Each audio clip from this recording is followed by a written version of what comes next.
এই বৃষ্টি যদি কখনো শেষ না হতো? সবকিছুর শুরু আছে, শেষও আছে। কোনো কিছু শুরু হলে শেষও হবে, এটাই প্রকৃতির নিয়ম।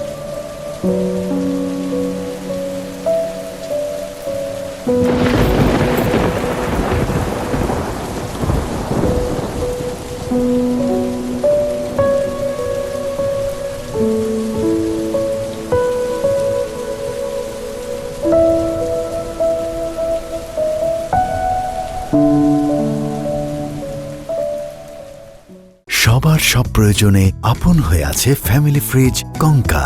হ্যাপি থাকুন।